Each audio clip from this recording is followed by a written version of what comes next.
You just lost your natural right because you're owned by another company. Slaves either are born or become so. They are born so when their mother is a slave. Now we were talking before about when Richard III got captured, what was the first thing he did? Freed his mother.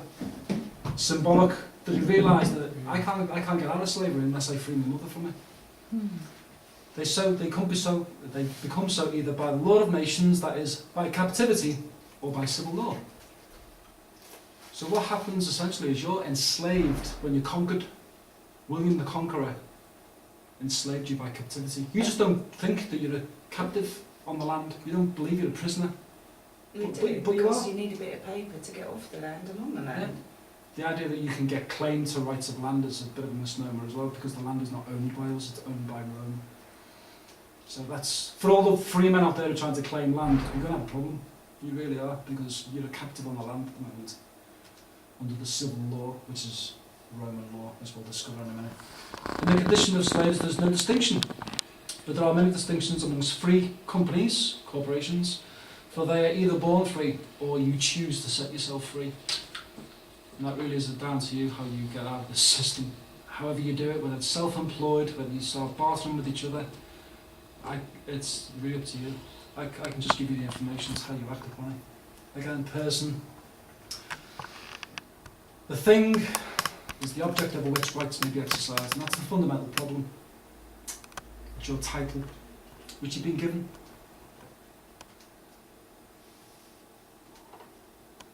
Updated definition of a person. Human being, you have human rights, don't you, allegedly? Well, did you know that human rights is attached to the Human Rights Act, which is a United Nations Charter? So when you call yourself a human being, you're not really. You're identified under the Charter. I'm an individual. I'm a free-thinking human individual. I'm not a human being, I'm a human doing. So the idea that you believe that, if you believe that, go for it, go for your life. Be part of the United Nations system. I don't personally want it. Human being is spirit mind. Q, minus. Spirit mind. Yeah. A living, breathing, flesh and not blood human beings, individual. we're intellectual mammals. As it says, a person or a company of the male sex, male of the human species, not only the adult male sex of the human species, but women and children. And very much so, you are under feudal law at the moment. You know, you're a tenant, and if anyone rents, you're a tenant under this feudal law. Human being, definition of a person, which we've explained as the top one, an entity such as a corporation that is recognised by law as having the rights and duties of a human being. And we've gone through rights and duties. They're all things that are granted to you to pay your bills, get up at 9 o'clock every day and go and fund the war. That's your rights and duties at the moment. An artificial person, which is also designed as in the legal dictionary, not the lawful dictionary, the legal dictionary. An entity such as a corporation created by law and given certain legal rights, again not lawful rights, legal ones, and duties of a human being, which is the top one, company. More or less treated as a human being, also termed fictitious person, juristic person, legal person, moral person, I don't know why, moral person. Do they not have female description of something? No, it's always males. There's no way to... You won't get females in this. No, it's a male, it's a patriarchy. You're not going to get women in this at all, because this is what law is. It's also with So I'm not a person. just persons, Brian, male or female. excuse me, how do you discriminate between legal and lawful? Legal is, we're going to get to it now. Okay. Funny enough, you should say that. Civil law. Just in case no one understands what civil law is. The Roman law and the civil law are convertible phrases, meaning the same system of jurisprudence, which is now frequently denominated the Roman civil law. So when you go into civil rights mode, and you go into something to do with civil law, understand you are under the Roman Empire.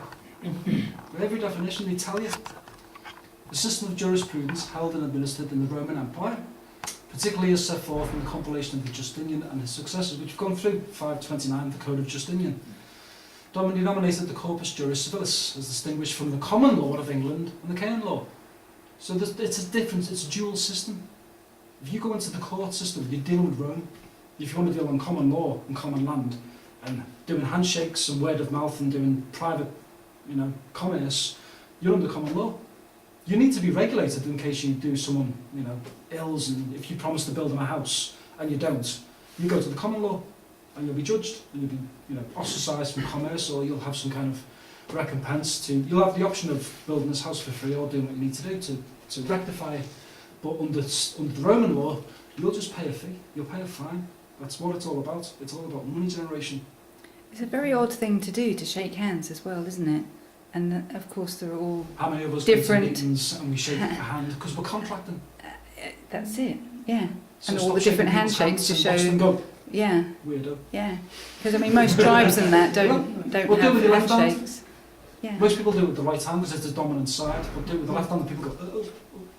And you take the power away straight away by doing that because they're not used to it. Mm. It's also you show that you haven't got a sword in your hand, you haven't got a weapon in your Yeah, hand. that's, And within Chinese medicine, the source of your qi, you can alter, the flow of your qi with your thumb. Mm. Yeah. It's also the dominant thing if you try and get people to shake hands and put your thumb over the top. Like the Pope does with the Queen, when he shakes her hand, he usually covers, because he presses his hand, he A lot puts... of men shake hands like that, and that's where It's a dominant thing, it's my power over you, Yeah, male authority it's over like- you. Nice. The Pope Yeah. does the same thing with the Queen, he puts his thumb out, the typical Masonic Under the thumb. thing. But he hides it on the camera, he doesn't let you see it. The law of nations, the law of captivity, as we like to call it.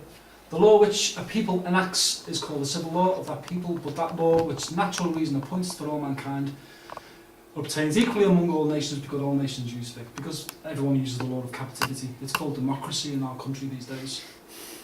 Opposed to natural law, the law of nature, to which law makes for all animals. For this law does not belong exclusively to the human race, which it shouldn't, but belongs to all animals, whether of the earth, the air, or the water. Hence comes the union of the male and female, which we term matrimony, or what the civil law calls marriage. Hence the procreation and bringing up of children. We see indeed that all other animals besides men are considered of having knowledge of this law. It's a fundamental law. Everyone understands they want to pair with each other and mate. But if you go into the civil law, the only thing that you're going to do when you get married is you're going to have a mutual contract. It's a business arrangement between two parties. And you'll get tax deductions and tax favours for it. But it's not natural. It's big business now. It's very big business. Natural law's got nothing The to churches do get loads of money for it as well. It's not just that, with people's, the younger generation, well, we don't really want to make that tie. But hey, you can have a lovely day for £1 million. Well, funny enough, religion means to tie or to bind. So as soon as you get into the church, you're actually making a binding affirmation to the church as well. That's how we nail you into the church and state system. Very, very clever. So the law of nations as opposed to the United Nations, my favourite organisation. Sorry, Barry, just quickly. The natural law got nothing to do with